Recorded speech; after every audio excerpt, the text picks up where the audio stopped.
Yeah, that's why we have probability rules.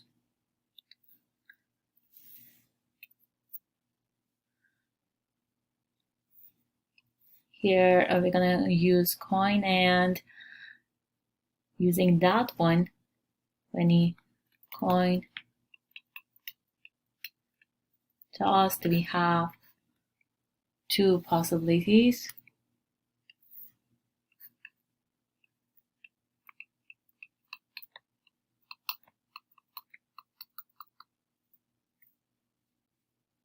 And that is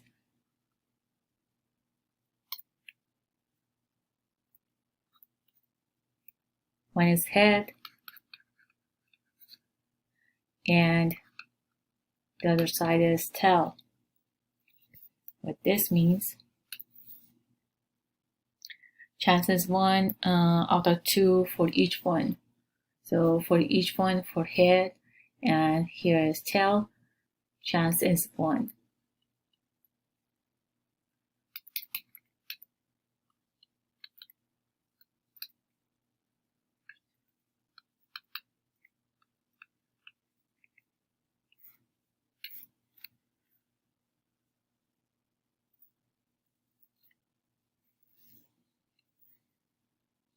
The next part is empirical probability and classical probability. Here we have a definition for these two.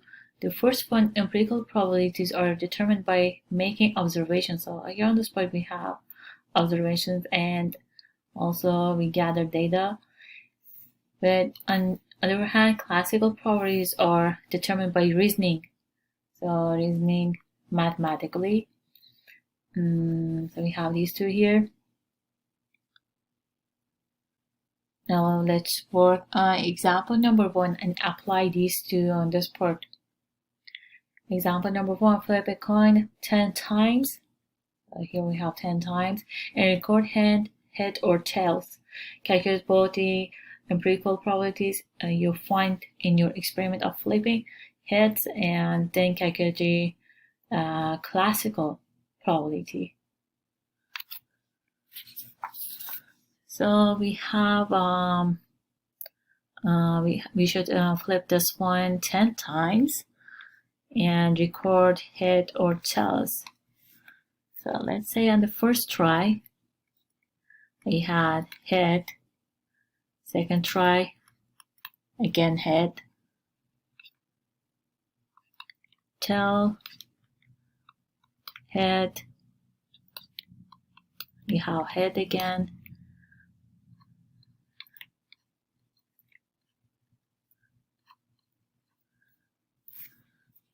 okay, so this one tail, let's have these two tail, and here head.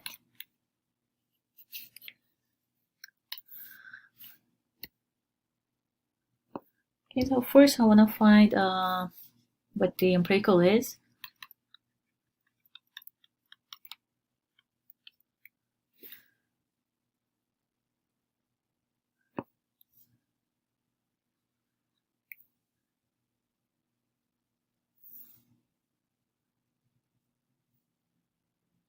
Okay, and based on that, we need to find probability you find. Okay, here is probability you find in your experiment of flipping heads. We need to find probability of head.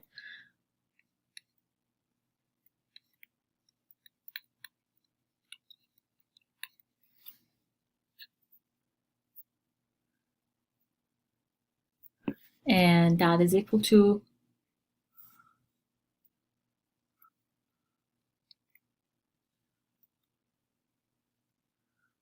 number of heads is on top and denominator number of flips, which is equal to 10. So counting how many heads we have here on top based on these observations that we have, 1, 2, 3, 4, 5, 6, and in total we have 10. That is 0.6.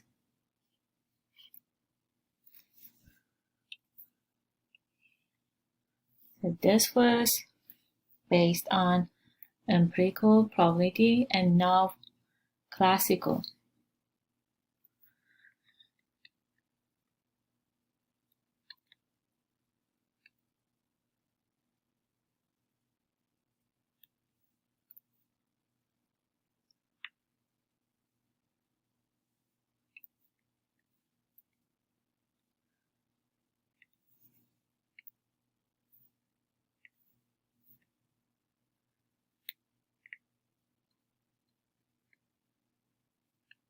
So probability of heads is equal to, again, number of heads on the coin. So here we had these data based on our observations, but this one, the classical, is based on what we have here on top, that when we use a coin, we are gonna have two possibility, and that is one head, the other one is tail.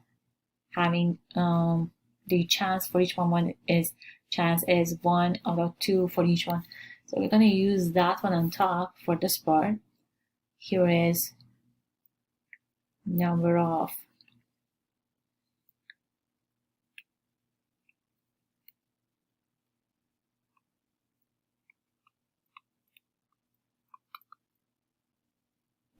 head on the coin, and denominator number of possible outcomes.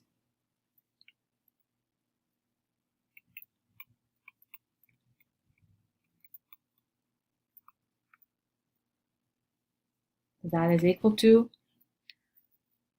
for each one, chance is 1,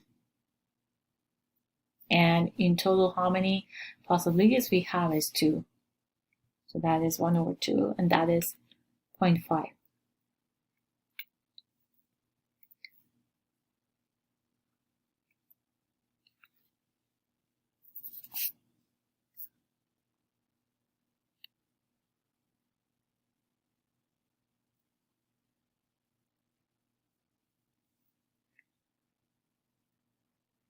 Now next part is sample space, showing with S of a probability experiment is a collection of, so that is collection of all possible outcomes.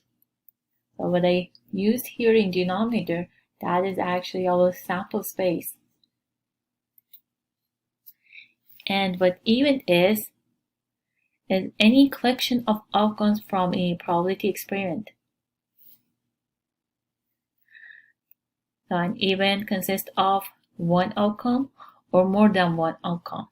We will denote events with one outcome, sometimes called simple events. So we may use simple events. And we're going to use E for this part and S for sample space.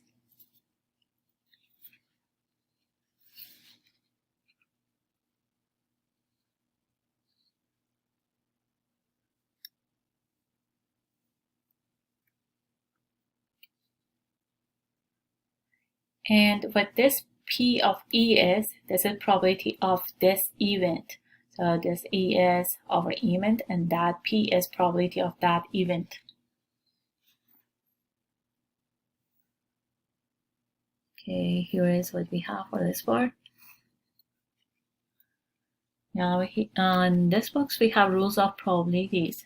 The point is that the probability of each event should be between 0 and 1, and also when we add all those probabilities, sum should be equal to 1. So the probability of any event, E, for example E, probability of that event must be greater than or equal to 0 and less than or equal to 1. So we have this part. The number 2, the sum of probabilities of all outcomes. So how many outcomes we have in one sample space.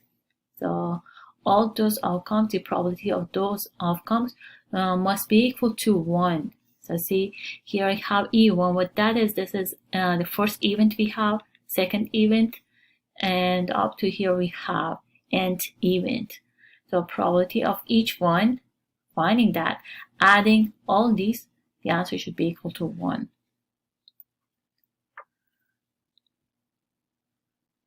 So we should have both number 1 and 2 to have this rule for probability. This is equal to 1, or you can say, in other words, that is equal to 100%. And each one of these are even.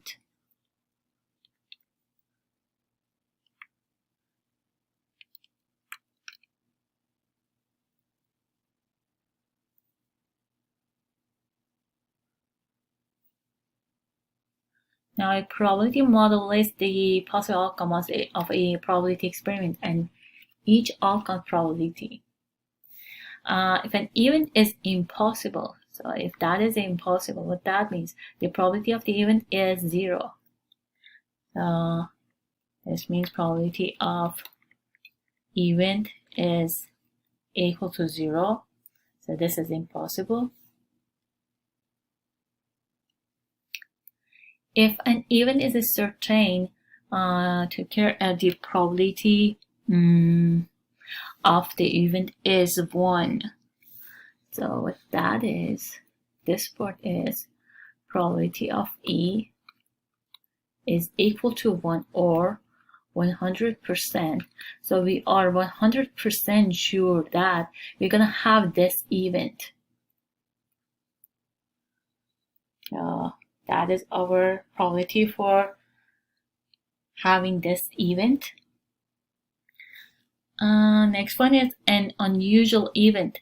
This is an event that has a low probability of occurring. So, and what that is, an event with a probability less than 5%.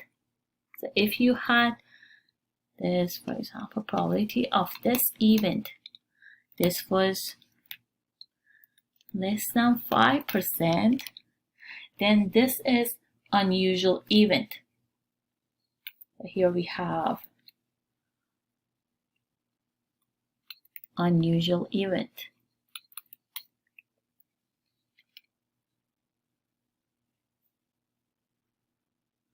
Now, example, verify that the following is a probability model. What that means, we should have these two rules. I should have the first and second rule together. If I don't have one of these, for example, if I had the number 1 but not number 2, and vice versa, that means that we don't have this probability model. Now, based on this table, the second column here is probability. That is, let's use, for that one, let's use R. Here, G, B, for that one, BR, because that one also is B, Y, and O.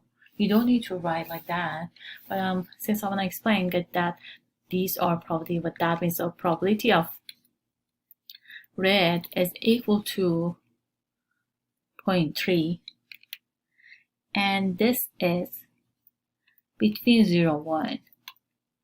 So obviously this number is between 0 and 1, so we satisfy the first rule. Now, second one, probability of green is equal to 0.15. This is again between 0 and 1. So that is correct again. Now, probability of blue is equal to 0. And here again, this is between 1 and 0, because this is equal to 0. That's why that is correct. Now, probability of brown is again 0.15. So it's between 1 and 0. Here, yellow is 0.2. Here again is between. And finally, probability of orange is again 0.2, is between 0 and 1. So all of these probabilities are between 0 and 1.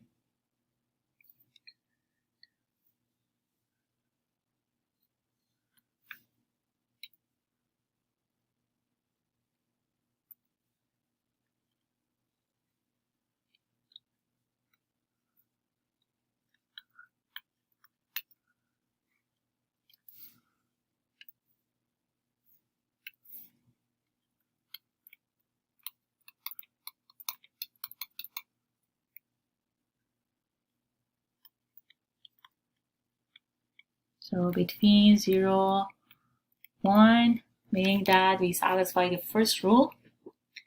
And what is the second rule? Is that we should add all these numbers and that should be equal to 1. And this is equal to 1. And you try to add them.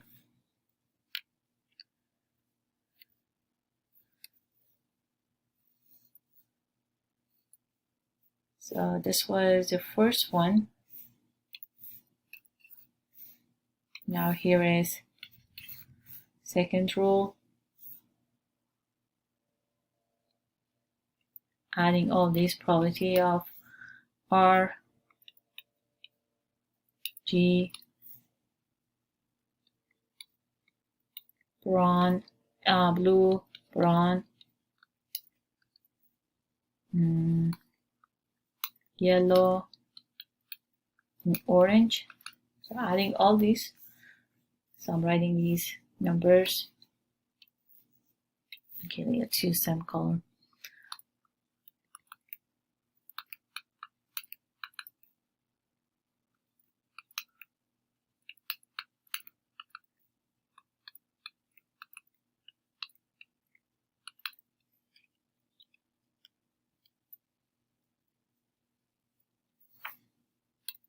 So this is equal to 1.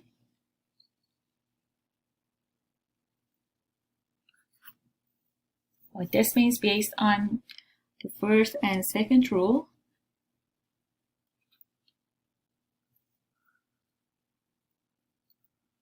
we have probability model.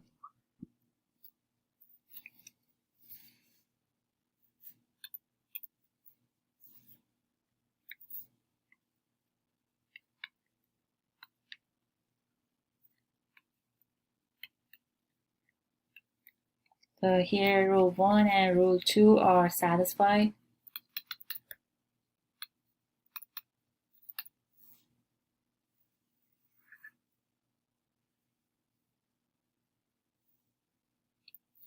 And also here we have probability of blue is equal to 0. So this one is impossible event.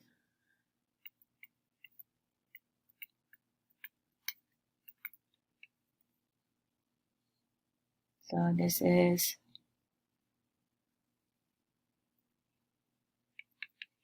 impossible.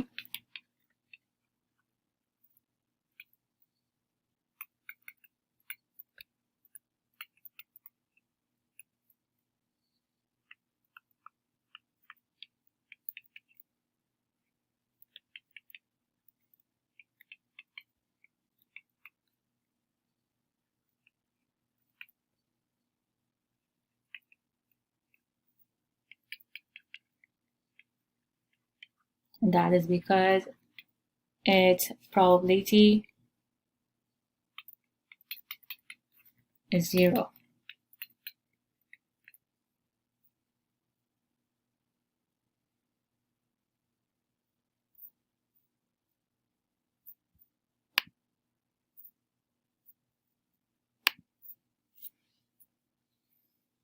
Now in this part, we should compute and interpret probabilities using the empirical and classical methods.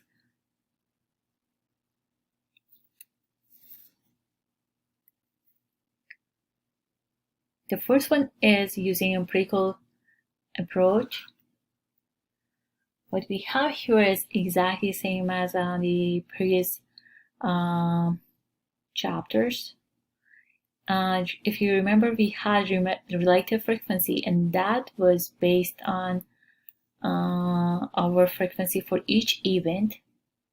And also we should find denominator, we should find sum of frequencies. So here we have same thing. Probability of this event is approximately equal to relative frequency of that event, and that is equal to, on top, frequency for each event divided by number of trials of experiment, which is exactly the same as having sum of the frequencies.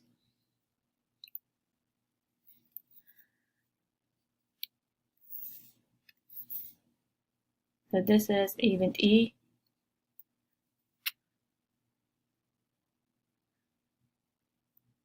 Now here on this part we have classical method. And for the support probability of this event, on top we have number of ways that we can have E, and denominator is number of possible outcomes. Meaning is the same, but we have different words here. So this is probability of event, and that is equal to number of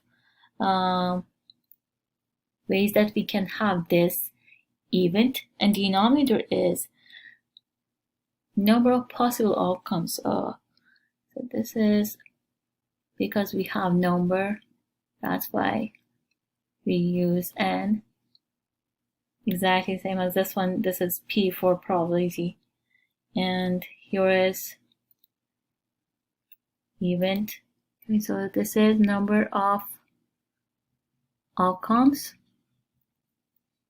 and that is in sample space. So I don't want to write outcome here, so you may think that that is our outcome, or so it's number of outcomes inside that sample.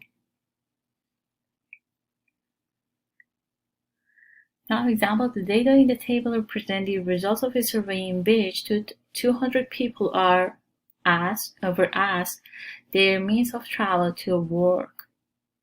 So in this table we have frequency for each group. Part A used the survey data to build a probability model for means of travel to work.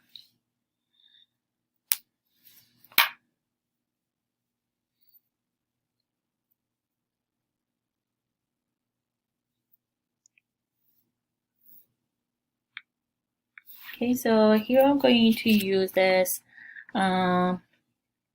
this table, and for part A, change to relative frequency. So change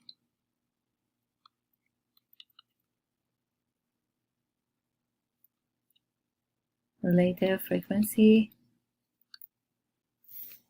I'm writing the output here.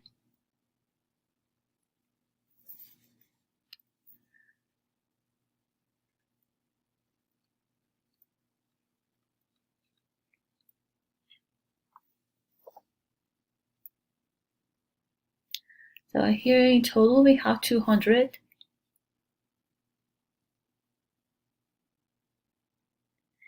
And each one divided by 200. So for the first part, I'm running to 3 decimal places. So the first one is 0.765. Here 22 divided by 200 is 0.11. This one I have 5%, 0.025, 0.015, and finally 0.035. So this is what I got for part A.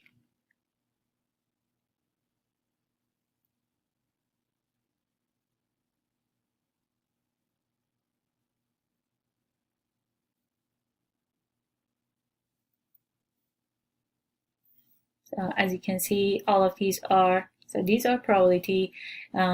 Each one of these are between 0 and 1. And also, if you add them, you're going to have approximately equal to 1.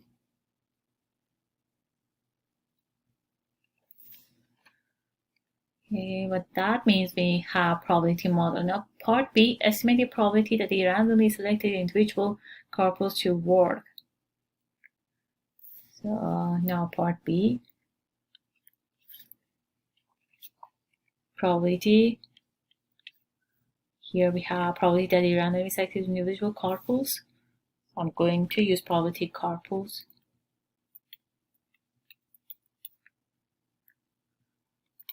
And based on this table here, we have, like this is corpus. This is what I have for probability. So these are, in other words, this column is what I have for probability.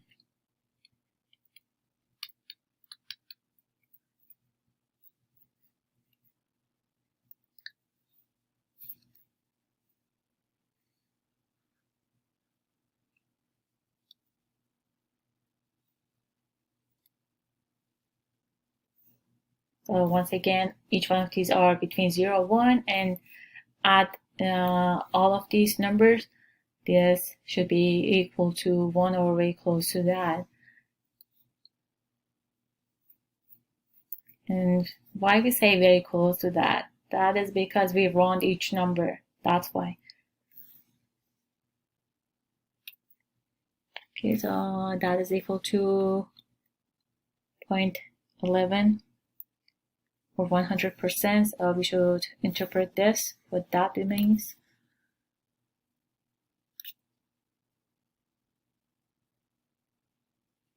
So this 0.11 is equal to 11 over 100, or we can also say 110 divided by 1000. I multiply by 10, each numerator denominator, to have this part.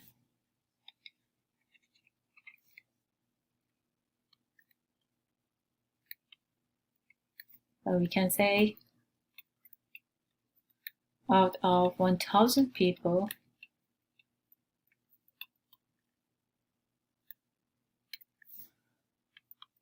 110 are expected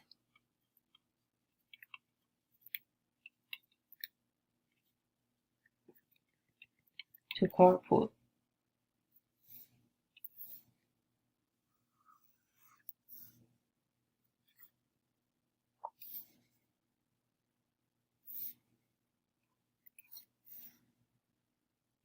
Now, what is part C? Would it be unusual to randomly select an individual who walks to work? So is this one? And probability for that one is 0.025. So if our probability was less than 0.05 or 5%, we're gonna have unusual. And the answer for this part is yes. So because we have probability for that one is equal to 0.025, and this is less than 0.05. So yes, this one is unusual.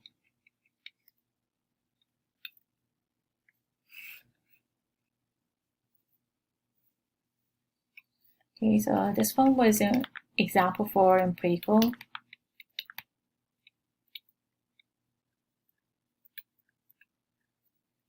As you can see, we use frequency and relative frequency based on what we had on the first table.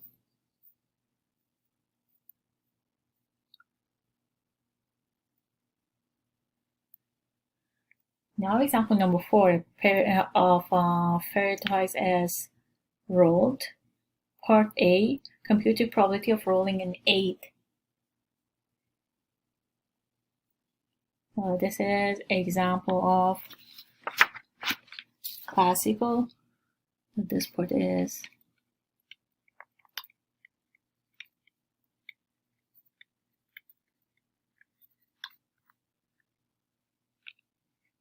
classical, and here we have 8.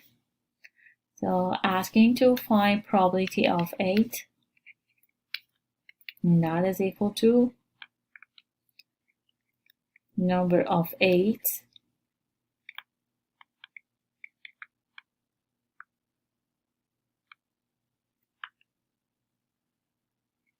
and here denominated number of outcomes. That is equal to, based on what we have here, we should see, do we have, how many 8s we have here? So how we can find which one is 8? Adding these two numbers, so 1 plus 6 is 7 here, 2 plus 6 is 8, 3 plus 6 is 9. And here on this part we have all these 5 events. Adding the first and second part, adding all these, we have 8. So 2 plus 6, 8, 3 plus 5, 8, 4 plus 4, 5 plus 3, 6 plus 2. All of these are equal to 8. So how many 8s we have is 5. And denominator number of outcomes in this sample space, so we have 1, 2, 3, 4, 5, 6 times 6, we have 36 in total. this is the answer for part A. Now part B, compute the probability of rolling snake eyes. That is, compute the probability of rolling 2. So this actually means of finding the probability of rolling 2.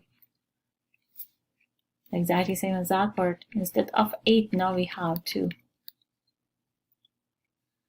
So number of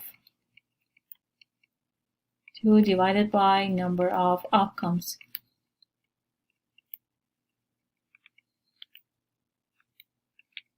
That is equal to, here we only have 1 for that part. So it's 1 divided by 36.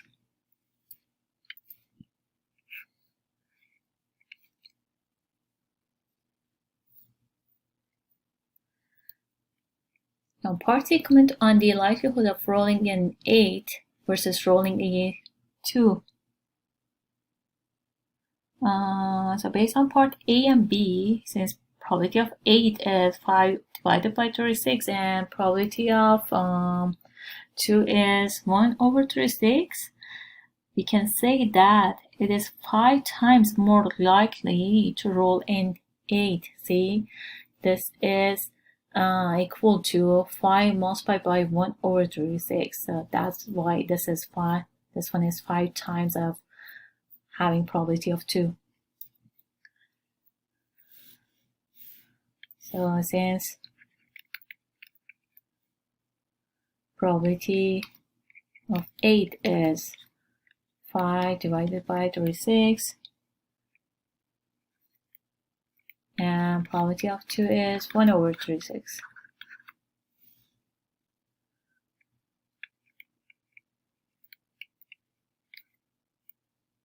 We can say that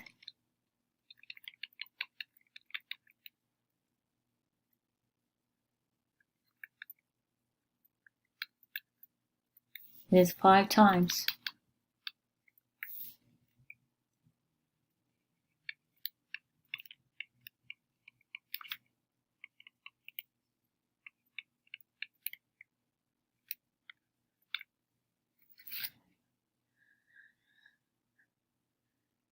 Yeah, other example number 5. Let the sample space be, so this part we have all these natural numbers up to 10. Suppose the outcomes are equally likely.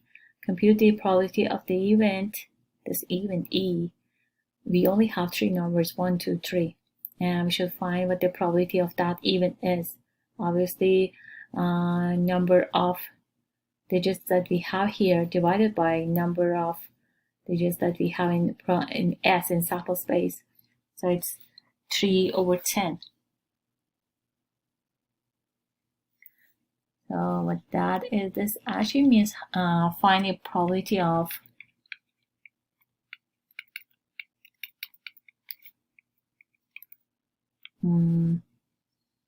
selecting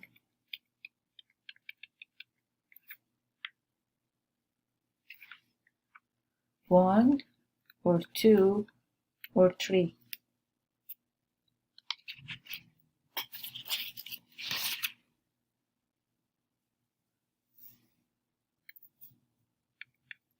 The probability of this event is equal to how many numbers we have here is 3, and how many we have here in for our outcomes is 10. So number of outcomes in this sample space is 10. The answer is 0.3. Now next one, compute the probability of the event. So this event we have 4 numbers inside. Probability of F. So same thing. Count how many numbers you have is 4. And in total, how many outcomes we have here in this sample? We have 10. So that is 0.4.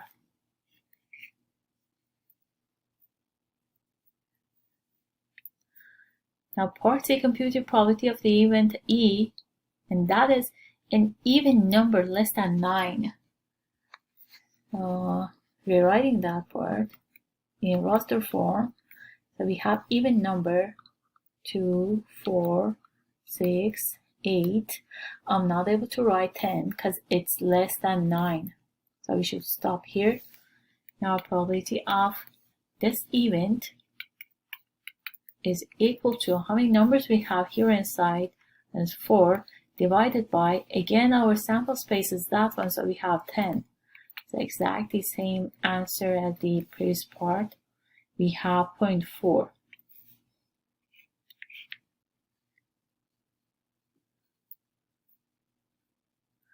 Now part D computes the probability of the event F, and here is odd. So we have odd number. It's 1, 3, 5, 7, 9. We stop here because here our sample space is up to 10. I don't have, after that, I don't have 11, 13, so I'm not able to continue on this part. So we should stop here. Now, probability of this event. When we say event, that doesn't mean we always should use E. So here in this case, I have F. Our event is showing with F. So that is equal to how many numbers we have here inside, 5, divided by how many numbers we had here in our sample space is 10. So it's 0.5.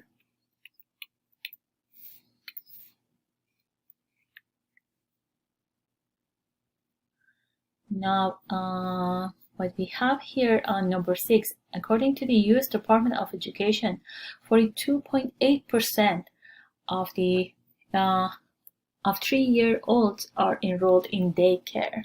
What is the probability that the randomly selected 3-year-old is enrolled in daycare? So this is really easy to answer because we already have the answer here. The answer is given, is here in this part, because 42.8% of 3-year-olds are enrolled, and it's asking what is the probability that the randomly selected 3-year-old is enrolled. It's already given, so this much are enrolled.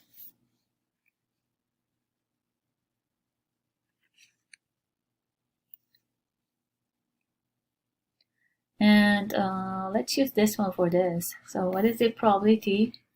I don't want to use percent. Instead, I want to use this one. So I change that number to a decimal.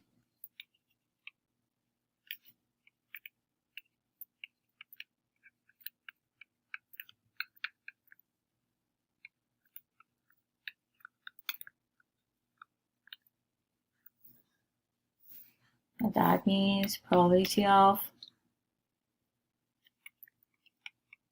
3-year-old enrolled in daycare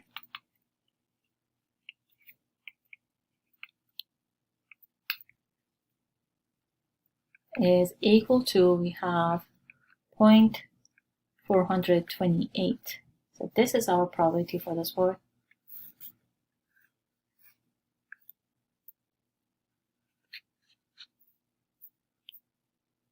Okay, I finished this section.